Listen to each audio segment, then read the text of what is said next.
Hey there, friends. This is Bill MacDonald, the Dear Doc, and today I'm going to be the Dear Wow Doctor. I got the idea from my binder where it focuses on Dear daily editing and revising. The reason I called it that was because for fourth grade and seventh grade, all of the years of STAR, that was 75% of the test in fourth grade, 16 questions out of the 32 possible points were on editing. 8 points were about revising. In seventh grade, it was very similar. There were 17 points on editing and 13 points on revising. And so just to be clear, editing is fixing conventions, revising is fixing content, reading is understanding the content. So Dear, in order to make this transition to ELAR, is going to be an emergency room of several things. So it's going to be daily editing, extensions, essays, answers, responses, reading, and revising of wow, words of wisdom. Word of wisdom is just another word for a quote or a saying or a truism, things that are true about a specific concept. And when you do reading, literal language is like the normal food that you eat, and figurative language is like the salsa. It's the hot sauce that kind of brings flavor to the language. And it was funny because a lot of teachers would tell kids, oh, when you write your paragraph or your essay, I would need 6 similes and 6 metaphors and 6 onomatopoeias. And uh, I don't mean to be gross, but sometimes when I would read that kind of content, there would be so much figurative language, so much salsa, I would get reader's diarrhea because the student focused so much on figurative language, and it didn't even make sense. It was not natural, and it was contrived. So a lot of you asked me, how do I merge the world of editing, revising, and reading all into one, so that we can, in a 45-minute to 55-minute time slot, be able to multitask, and um, we won't kill three birds with one stone. We'll just use three birds in 1 hour. And so I want you to focus on the, when I asked you if you wanted me to share with you, a lot of you said, yes, could you share with me a video application of your Dear Wow activity? So the day that I asked that, and I want you to notice I'm going to be here in the corner, so please pay close attention to my hand gestures, my body language, the things that I say and do. This is just the first sample. In the binder, I have like 50 pages of Dear Wow, but it was more focused on the editing, the revising, and connecting it to extensions and essays, so that when students wrote something, they would be able to write a connection, an extension cord, just make something longer. Well, the essay is just a little bit longer where you make a life application. So the Dear Wow is going to be daily editing, extensions, essay, answer, response, reading, revising of word of wisdom. And so what I did was I found a quote. I didn't mean to make that disappear on you. You get to see all my screen there. I found a quote that I felt would be appropriate. And it's amazing that you can type any keyword about a character trait or a personality trait in Google, And if you scroll long enough, you're going to find one with a grammatical error. And so what's happening is every time as adults and students, as kids, we see these mistakes, our brain takes pictures of incorrect information and it records it. And sometimes if we say that information, it doesn't just record pictures, it records videos. And so take a look at this quote, and I'm going to read as if I was an auditory learner. So watch how I read, watch me in the corner as I read the sentence. Capital, because I see a capital there, the first word in the sentence. A fresh start isn't contraction, a new place, comma, it's contraction, it is a new mindset, period. Okay. So there's a grammatical error with this. It's a powerful quote, and I want you to pay close attention. For some reason, they incorporated a group of trees where the quote is separated by from a plane that's bright on the side. So what I did was I thought to myself, if I can show teachers how to practice editing, revising, and reading all at once, I want to go beyond that and even show you how when we do short answer next year, it's right there. How can you answer this question? How can you respond to this question? Um, if we're going to extend, are you going to try to show me where the answers from? What paragraph did you get it from? Give me an example of what you mean. So I could even add the word example in there. Or if some of your grades get chosen, are there going to be full length essays? And there's several other tiers and levels of questioning, but I wanted to focus on the simple open-ended ones right now that we can do both online and on paper. So let's take a look at my questions. I'm going to go, as you can see right here. I didn't want to block the screen or you can't see it. Let's go to page 2, and I'm going to zoom in a little bit gooder for you guys so you can see the information. All right. And I wanted to make a reminder before we get started. Note the concept I'm trying to show by using these daily quotes is that if I can cover multiple ELAR skills with a word of wisdom or truism, it is entirely possible to do the exact same thing with a sentence, paragraph selection, or an entire passage in reading or writing. And as we know, it's going to be happening not this current school year, but next current school year in all subjects, science, social studies. We're gonna have to make at least 25% of the questions be some other format than multiple choice, and they will not mean yes and no or true and false. That's going to be too simple. Now, before I forget, I do want to read it. If you pretend like your student is a kinesthetic learner, here's how you might teach him or her how to do it. So this time you'll have to watch me as I read the sentence. Capital, putting on a cap makes you look taller.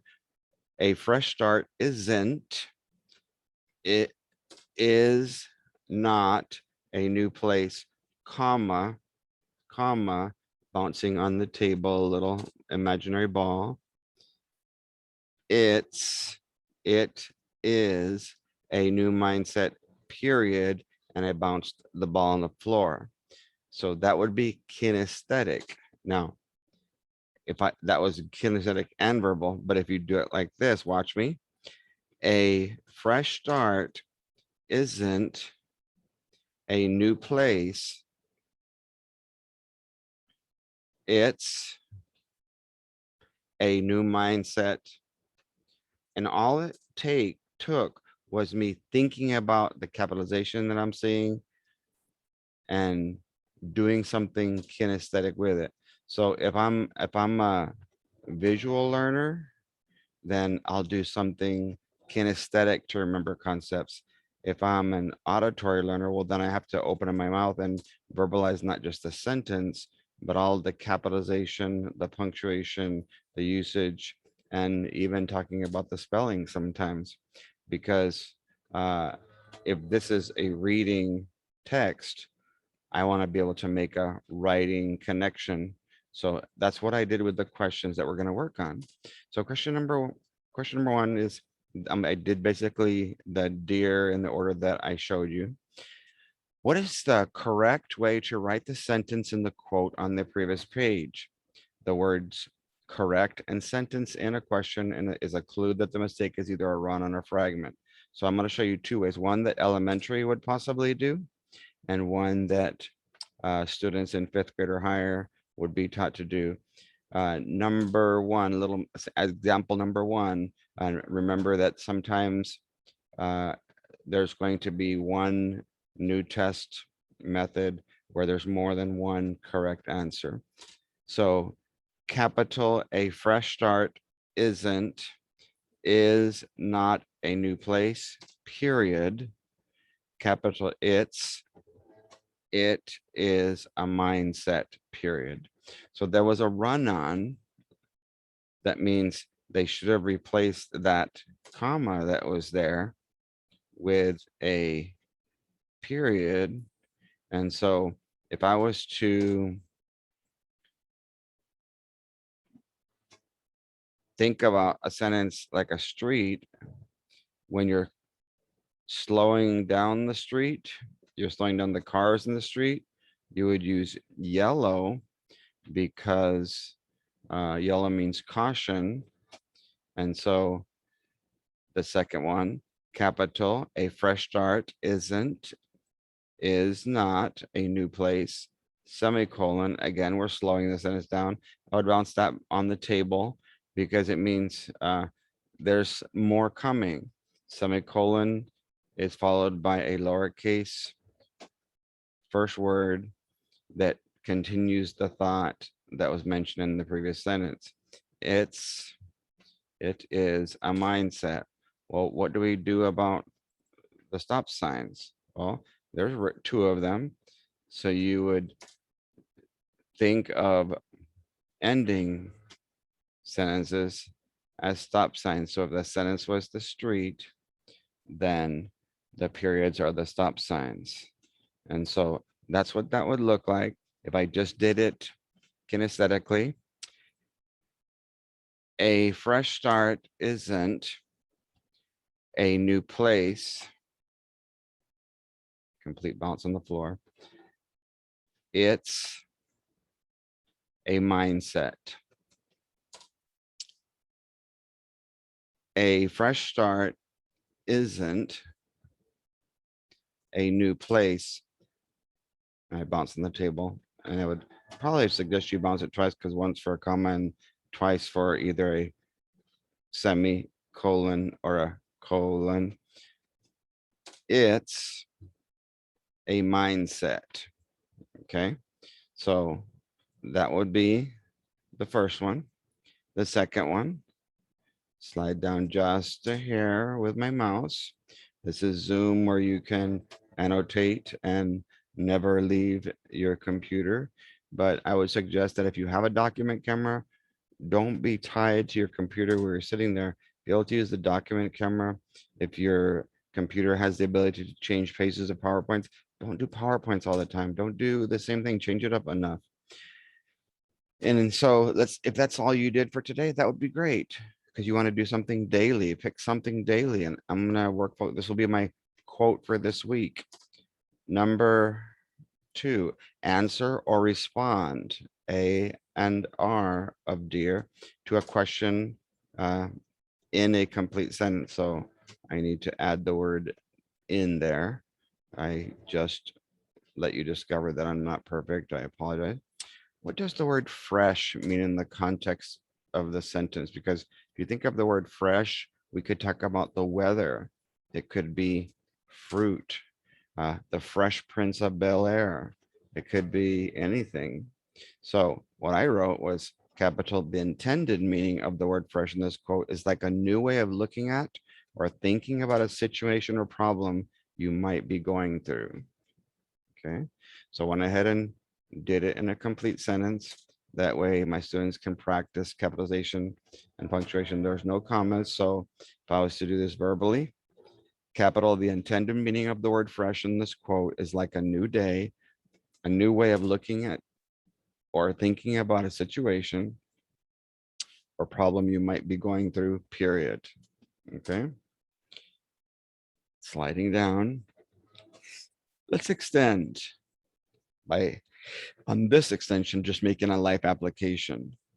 How does this quote affect me personally? Because if we can't make things relevant, if we can't build relationships with kids, they're not going to care how cool that quote is or truism unless you can show them how to connect it to their own lives in personal ways or to the lives of those that they care about. What have you done in the past to give yourself a new start or beginning after a difficult experience? And I'm just speaking from my own experience. Dependent clause, capital. Whenever capital I have felt the discouragement of burnout after something traumatic has happened to me, traumatic vocabulary, comma, capital, I would spend a little time in prayer asking capital God for wisdom and strength, period. And so my way to get a new fresh start is going to the source of freshness, the living water, the hope, the strength. So can you use faith? Yes, when you ask a question, a student can use 5 F's: facts, things that really did happen to them or somebody they know; fiction that's realistic, they can make some stuff up; fantasy, they can make stuff up as long as they're answering the question; faith, and belief in something outside of themselves; or figurative language. Essay, getting a little bit longer. So for the purpose of this one, in the old short answer, they gave 10 responses. So 1, 2, 3, 4, 5, 6, 7, 8, 9. There's 10 lines, but I used one of them to just tell you what passage I was going to go ahead and practice the essay response. The question says, where does the character go in his mind and heart to help him deal with his family members who are draining his strength emotionally? So where does the character go in his mind and his heart? And what is it that's going on? He has family who's draining him emotionally. And whenever there's an essay response, you're going to be able to get a 3. Develop your idea or ideas in detail. Use correct spelling, capitalization, grammar, and sentences. And it's probably going to say something like, be sure to answer the question and give textual evidence. That's the 1 and the 2 part, the organization. Okay. My response is limited to 9 lines. For this response, I'm going to use the character from there's a boy in the girls' bathroom. Quotation capital, there is a capital boy in the girls, plural, capital bathroom. And then I should have put a period there. Quotation mark. So we're done with the name of the book. Now, you might ask me, Mr. McDonald, why did you put the contraction? Why did you put the contraction after the word, after girls? It's trying to see if I can trying to get off the mouse and draw for you guys. Okay, there's my drawing and there's my yellow. Let me see if that works. It's not letting me. What is going on? I want to draw, and I'm glad it's happening because it happens to all of us. I want to format in yellow because we're going to slow things down, and I want to make the thickness of the pen. If it doesn't work, I'm just going to tell you, yeah, it's not working. So what I was trying to do is make a yellow wall right there and see if I can at least use my spotter. Right here in front of the contraction,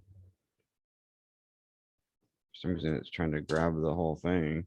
Let me try annotating this way. Yellow. Oh, there it goes. I'm gonna make the mark in front of girls. Let me make it a little bit thicker so you can actually see the line because it's being so light. So when you have plural girls, and if it's a girl singular apostrophe s restroom, that would be a lot of wasted space. But the restroom belongs to the girls, and so what you're gonna do is have your kids draw an arrow to say, oh, it's the girls that own this, they possess this bathroom, it's not a girl. Just a quick little teachable moment there. Okay. So here's my response in essay form. There's a very peculiar character of opinion vocabulary from the book. There's a boy in the girls' bathroom who, because talking about the character, was quite often frustrated with his family members, especially his mom. So the question was, how, where does he go in his mind and his heart? Well, he goes beyond his mind and his heart uh, to seek help from someone. And I'll talk to you about that in just a second. Who was quite frustrated with his family members, especially his mom. The problem, however, was that his attitude about school and himself was bringing a lot of the emotional problems on himself. Okay. So where does he go in his mind and his heart? He grew pretty tired of his mother. So he goes to a tired mode of his mother constantly getting after him when she would get a call from the school about something that he was saying or doing. Okay. His teacher tried to send notes home at first, but they would somehow never make it home. So in his mind, he thought, if I just don't let them see what's going wrong at home, they're never going to find out that I'm a problem child, that I'm going to get in trouble. Okay. So let's do a little transition over the book. Over time, his school counselor, Carla Davis, was able to help him overcome his self-inflicted emotional stress, and he has transformed into a pretty awesome kid. So in his mind, his heart, he got tired of it. He was frustrated by the situation. And in his mind, he thought that he could outmaneuver the teachers by cutting off the written communication between his mom and his teacher. Okay. And so he thought that that was going to help him uh, get his strength back emotionally, because it was being drained by mainly his mom. All right. Thank you for your patience on this. Revising. Which word could best replace place and add more depth to the meaning? Okay. Just a reminder, let's look at the quote. It says, a fresh start isn't a new place. So place is pretty vague. And so revising is removing something that's vague and replacing it with something that's more specific. So what word could best replace place? I could either use a singular word because it asked me to, perspective, or state of being, and is a phrase. And so I'm answering the question, but I just chose to go beyond the answer. I gave you more than a word. And a lot of times in open-ended, they're not going to penalize your students if they answer the question. So even though it says word, uh, if you give a couple of words, that's going to be fine. So I'll try to reread the sentence with the word perspective instead and see how it sounds. A fresh start isn't a new perspective. it's a new mindset. Okay, so that's what it would sound like. And so I highly suggest that you teach your students to reread it the way that they replace it. Another revising, since the word new is used twice, causing repetition, what synonym could be used to replace it without losing the author's intended meaning? And I'm going to try transformed. So let's see which one would sound better with transformed. A fresh start isn't a transformed place, it's a new mindset. Well, if I'm going to use the word new the second time, that's lower vocabulary. So I would rather think of the beginning of the sentence as the bottom of the ladder. And as you go up to the top of the ladder using higher vocabulary. So I think it'd be better to use uh, transformation. I think that was our word. Let me double check. In the as the transformed as the second new. A fresh start isn't a new place. It's a transformed mindset. And so it even transforms the power of the meaning because you can see that just something new is going to happen. All right. So let's move on. So I could do this over a period of an entire week just by spending 5 minutes, 10 minutes, 2 weeks. I'm going to take, just 5 minutes or less, a little, what you might call a bell ringer. Using a photograph to infer meaning. The picture's there for a reason. Anything that's inside part of a passage is there for an intended purpose. And so I'm going to try and make a connection between the quote itself and the trees and the plane that's right behind it. Compare the open field to the forest of trees in the picture, and write a sentence explaining how this can be an analogy that relates to the topic and the importance of a fresh start in life. So this was just my own personal idea. When we surround ourselves with too many people, we often find ourselves in darkness, kind of like too many trees, not being able to see the world from our own point of view or perspective. It's often only when we're able to remove some of the trees that hinder our growth that we will begin to blossom. And so that's how I think that I would look at it, because the picture itself shows the comparison to the trees once you get past the first ones being in darkness and the plains being out in the light where the sun is. What does the word mindset mean in the context of this passage? Mindset in the truism is like a specific way of looking at a situation. So it's going to change your way of looking at a situation. And because we want to make sure we understand that writing is going to have to happen across subjects, burnout, a new start is needed in sports. So let's see how I can make a connection to sports, athletes, band, orchestra, or choir. What are some practical things that athletes, musicians, or singers can do to renew their passion for singing or playing if they're beginning to experience burnout? Okay.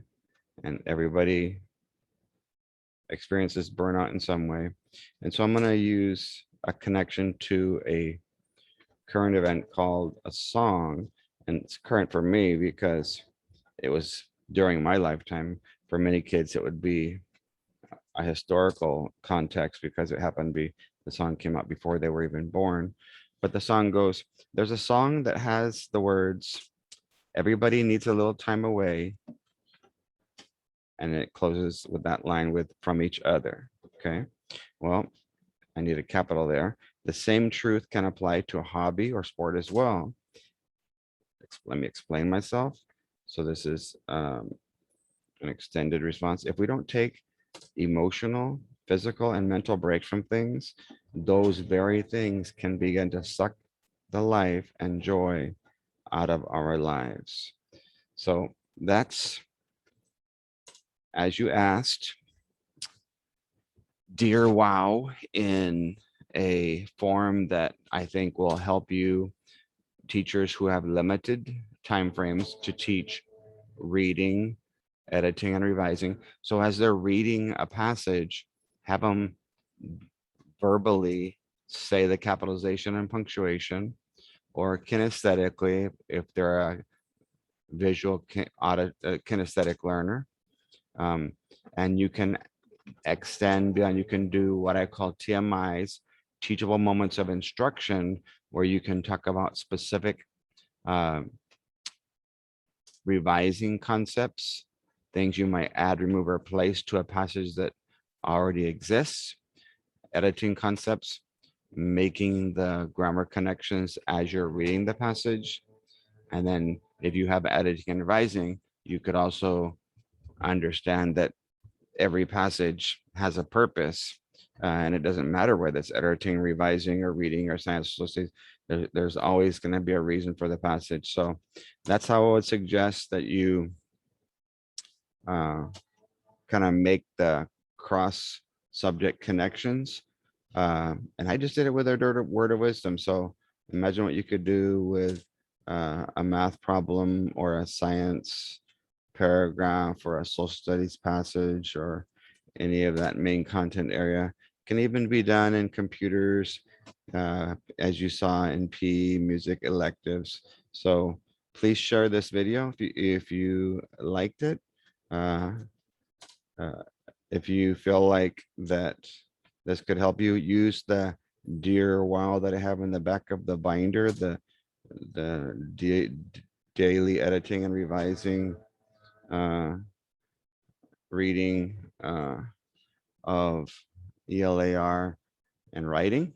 And hopefully you'll be able to make some more connections with a limited amount of time that you have. So God bless you guys and have a wonderful day.